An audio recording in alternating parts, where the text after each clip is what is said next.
ان الحمد للہ والصلاة والسلام علی رسول اللہ اما بعد اعوذ باللہ من الشیطان الرجیم بسم اللہ الرحمن الرحیم قالت فذلکن الذی لمتننی فیہ ولقد راودته عن نفسه فاستعصم صدق اللہ العظیم۔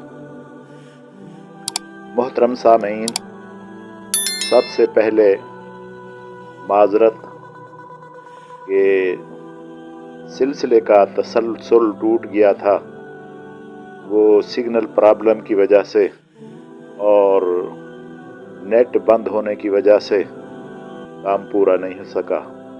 اب انشاءاللہ اللہ کی توفیق سے کوشش کریں گے کہ اس واقعے کو، اس سورہ مبارکہ کی تفسیر کو پایہ تکمیل تک پہنچائیں۔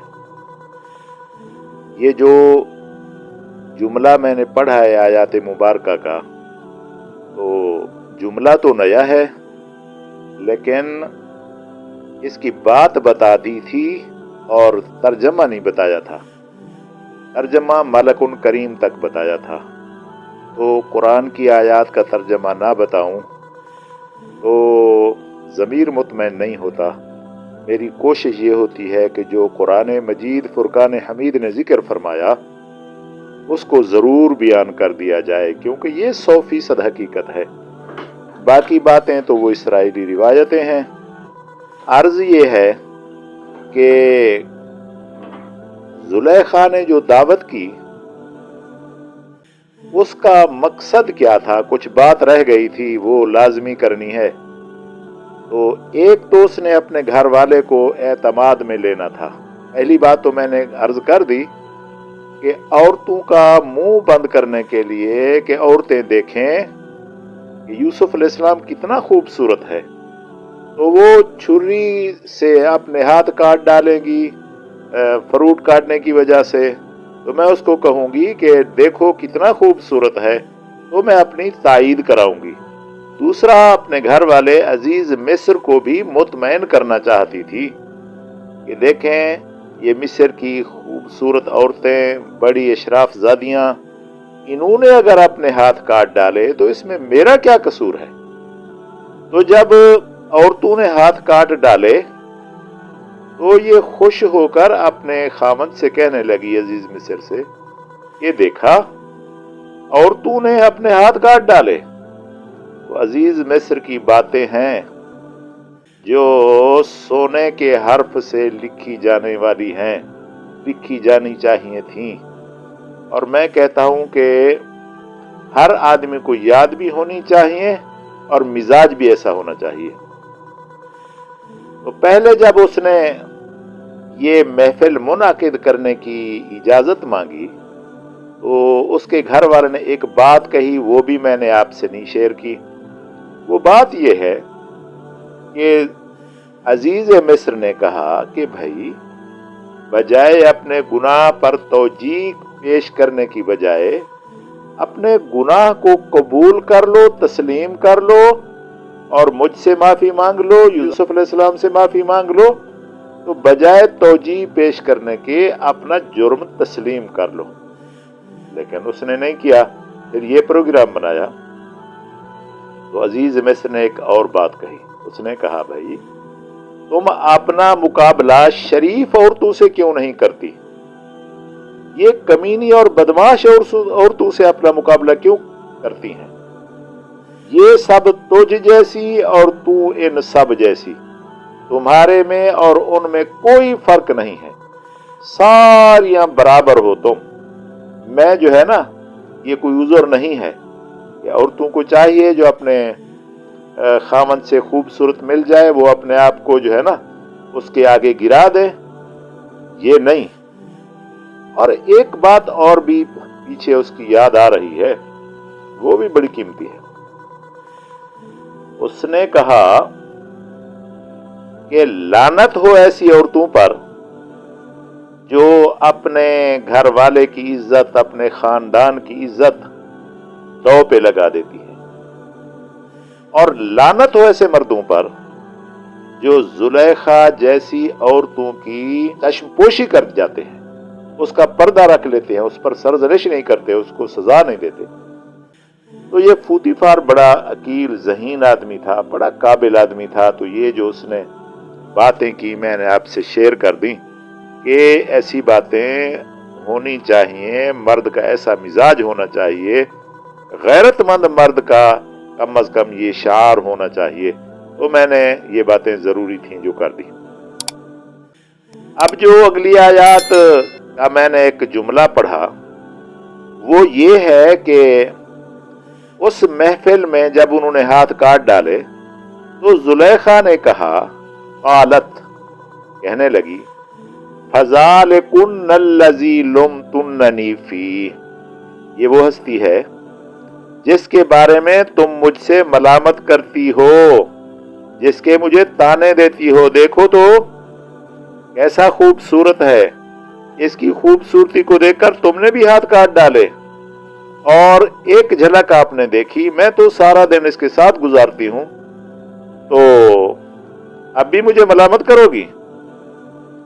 اور پھر اعتراف کیا، یوسف علیہ السلام کی صفائی بھی دے دی۔ اللہ تعالیٰ مخالف کے زبان سے صفائی دلوائے تو یہ ہے کمال۔ کہنے لگی، وَلَقَدْ رَاوَدتُّهُ عَن نَفْسِهِ، میں نے ضرور کوشش کی یوسف علیہ السلام کو بہکانے کی، اپنی طرف مائل کرنے کی، فَاسْتَعْصَمَ، یہ بچ گیا، یہ اس نے میرا کہنا نہیں مانا، یہ گناہ سے بچ گیا۔ یہ زلیخا کا اقبال جرم ہے اور یوسف علیہ السلام کی بارات بیان کر رہی ہے۔ اسی آیات میں آگے جملہ ہے، وَلَئِن لَّمْ يَفْعَلْ مَا أَمَرُهُ لَيُسْجَنَنَّ وَلَيَكُونَ مِنَ الصَّاغِرِينَ۔ یہ جملہ 3 طریقے سے مفسرین کرام نے بات لکھی ہے۔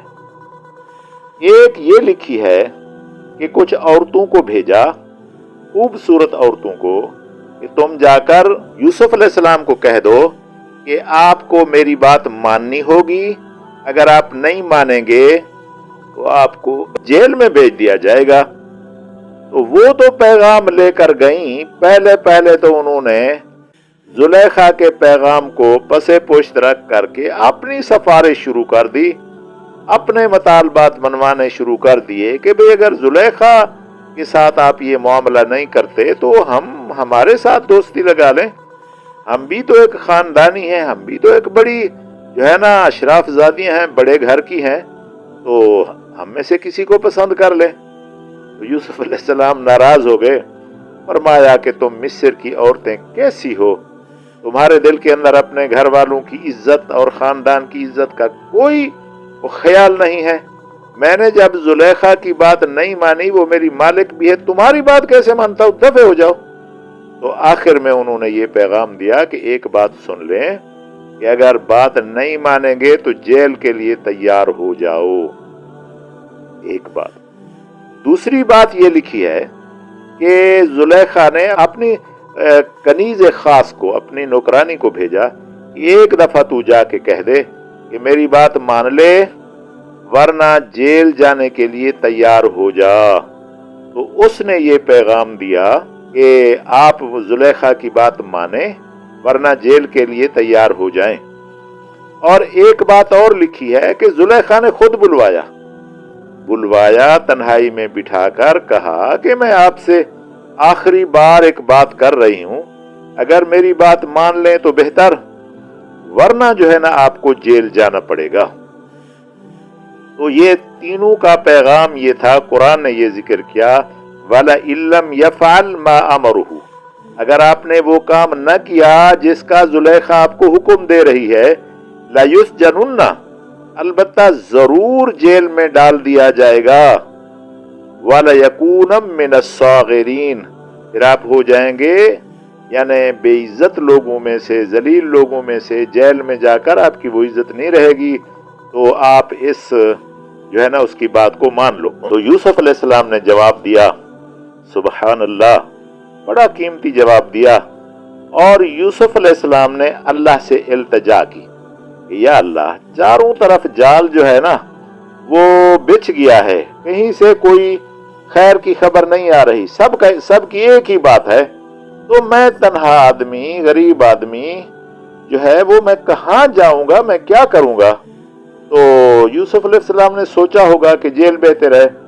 یوسف علیہ السلام نے دعا مانگی, قال رب السجن احب الی مما یدعوننی الیہ, یا اللہ مجھے جیل بہت پسند ہے اس چیز سے جس کی طرف مجھے یہ بلا رہی ہیں, مجھے اس سے تو جیل بہتر ہے. تو جیل کی سختی جو ہے وہ کم ہے, اور اگر گناہ کر لوں تو اللہ کا عذاب اس سے زیادہ سخت ہے. جیل تو دنیا کی تکلیف ہے, تو یہ گناہ کرنے والا تو اخروی تکلیف میں مبتلا ہوگا. تو میرا اللہ یہ بہتر ہے کہ یہ جو مجھے جیل کی دھمکی دیتی ہیں اور کہتے ہیں یا جیل جاؤ یا یہ کام کرو, تو میں یا اللہ جیل کو پسند کروں گا. اور آگے فرمایا وَإِلَّا تَصْرِفْ عَنِّي كَيْدَهُنَّ, میرا اللہ اگر تو نے ان کا مکر مجھ سے نہ ہٹایا. ادھر بھی یوسف علیہ السلام مکر کی بات کر رہے ہیں. جیسے میں نے عرض کیا تھا, یہ جو ساری چالیں تھیں تو اللہ کا قرآن نے اس کو مکر ذکر کیا کہ وَإِلَّا تَصْرِفْ عَنِّي كَيْدَهُنَّ, اللہ ان عورتوں کا مکر تو نے نہ ہٹایا, أَصْبُ إِلَيْهِنَّ, میں مائل ہو جاؤں گا ان کی طرف, جھک جاؤں گا ان کی طرف, وَأَكُمْ مِنَ الْجَاهِلِينَ, اور میں ناسمجھوں میں ہو جاؤں گا, میں نادانوں میں ہو جاؤں گا. میرا اللہ ان کا مکر جو ہے نا وہ ہٹا دیں مجھ سے. تو یوسف علیہ السلام نے فرمایا کہ تو نے نہ ہٹایا تو اسبو الیہن, ہو سکتا ہے میں مائل ہو جاؤں. اس بات پر مفسرین کرام نے بڑی سیرہا بحث کی ہے. جب زلیخا کی اور یوسف علیہ السلام کی کمرے میں بات چیت ہوئی تو اس پر مفسرین کرام نے بڑی ایک تفصیلی بحث لکھی ہے. وہ بحث یہ ہے, کچھ تو کہتے ہیں کہ یوسف علیہ السلام کو خیال ہی نہیں آیا. کچھ مفسرین کہتے ہیں بھئی خیال نہ آئے اور انسان گناہ سے بچ جائے, یہ کون سا کمال ہے. اگر خیال نہیں ہے تو پھر تو گناہ سے بچنا کوئی کمال نہیں ہے. کمال تو یہ ہے کہ انسان کو خیال آ جائے اور پھر بھی اپنے آپ پر کنٹرول کر جائے, تو یہ کمال ہے, یہ کمال ہے. یوسف علیہ السلام جوان بھی تھے اور جناب اعلیٰ خوبصورت بھی تھے. تو یوسف علیہ السلام نے اپنا معاملہ اللہ کے سامنے رکھ دیا کہ اللہ تو ہٹا, میں انسان ہوں, غلطی ہو جائے اور میں نادانوں میں ہو جاؤں. تو اللہ پاک نے قرآن میں فرمایا فَاسْتَجَابَ لَهُ رَبُّهُ, اللہ نے یوسف علیہ السلام کی دعا کو قبول فرمایا. فَصَرَفَ عَنْهُ كَيْدَهُنَّ, عورتوں کا مکر ان سے ہٹا دیا. إِنَّهُ هُوَ السَّمِيعُ الْعَلِيمُ, بے شک وہ ہی سننے والا اور جاننے والا ہے, بے شک وہی سننے والا جاننے والا ہے. تو اللہ سمیع علیم ہے, سننا اور جاننا اسی کی صفت ہے. جو اس سے دعا کرے وہ سنتا ہے, جانتا ہے, وہ فوراً قبول کرتا ہے. اور انسان دعا اس طریقے سے کرے, قال ربی, او میرا پالنے والا, او میرا پروردگار, او میرا نفع نقصان کا مالک. تو جب اس طریقے سے دعا کرے اللہ تعالیٰ دعا ضرور قبول کرتا ہے. لیکن یہ تو نبی کی دعا ہے, اسے تو فوراً قبول ہونا ہے. ویسے اللہ تعالیٰ ہر انسان کی دعا قبول کرتا ہے. اور اس آیت کا مقصد یہ ہے, اللہ پاک نے فرمایا سمیع علیم, سننے جاننے والا میں ہوں. سننے والے جاننے والے کے سامنے التجا رکھو تو وہ ضرور قبول کرتا ہے, سن بھی لیتا ہے, جانتا بھی ہے. اور ہم جو ہے نا, نہ سننے والے نہ جاننے والوں کے سامنے اپنی التجائیں رکھتے ہیں, وہ نہ سنتے ہیں نہ جانتے ہیں, تو کہاں قبول ہوں گی. اور یہ تو بڑا خطرناک عقیدہ ہے. یا تو مرنے والوں سے التجائیں کی جاتی ہیں, وہ برزخ میں چلے گئے, وہ ہماری نہ سنتے ہیں نہ جانتے ہیں, یا پھر دور سے کسی کو پکارا جائے, زندے کو یا مردے کو, تو وہ نہ سننے والا ہے نہ جاننے والا ہے. ہماری پریشانی ویسے رہتی ہے اور دعائیں بھی رد ہو جاتی ہیں. رد تو ہونی ہے, وہ تو سننے جاننے والے ہیں نہیں. نبی کریم صلی اللہ علیہ وآلہ وسلم نے حضرت یوسف علیہ السلام کی دعا پر اپنا